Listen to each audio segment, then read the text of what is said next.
Well, howdy folks. This is just a quick video showing how to remove the carriage on an Olympia Splendid or SF. This is just a parts machine, so please excuse it being rusty and nasty and dirty, because it's just a parts machine. First thing is you got to pull the body panels, and if I need to tell you how to pull the body panels, then you have no business trying to do this. That simple. So you're going to need a little stick off of like a WD-40 can or something. A skinny one would work well. And first thing you're going to have to do is take the drawband cord, which is running along the underside here. You're going to want to grab it and preferably not lose it in the process here. So it should have a little hook on the end of it. And we're going to take that and we're going to put it in this hole along the side just to get it out of the way. I'm going to hold it down, and that's what this is going to be for. Because once that little clip is inside there, we're going to run this little bit of WD-40 tube down inside, and that's going to hold it in place. It's kind of important. You can break your drawband if you don't, and if nothing else, it's a giant pain in the ass to have to rewind that drawband when you don't have to.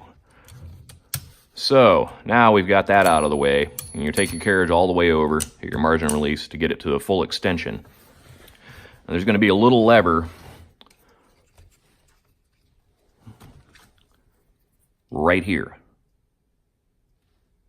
That little lever is the only thing holding this carriage in position. And if you're just wanting to work on the escapement, which is right here in the middle, there's your escapement.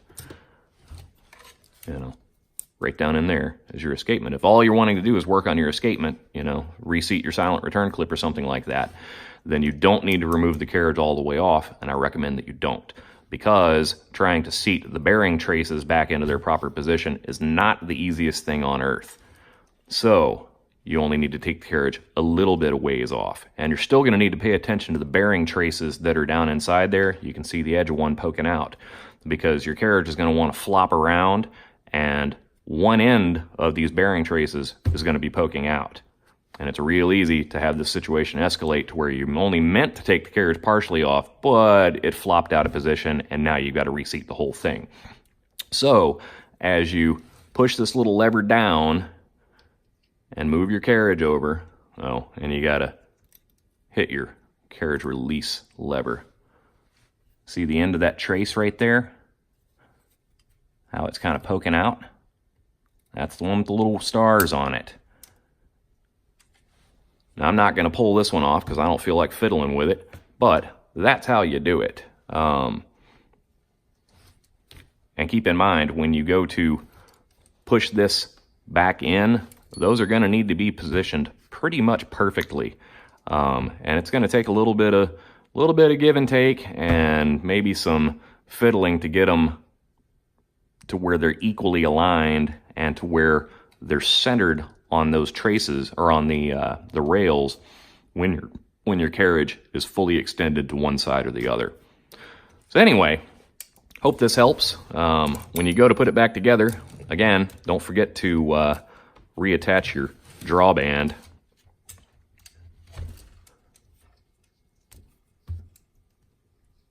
Which we can do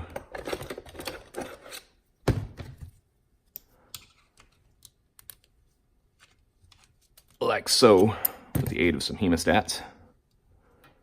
And that little clip is going to ride just right inside there.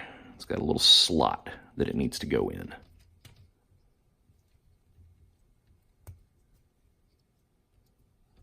And it'll sit just like that. Anyway, hope that helps. Later.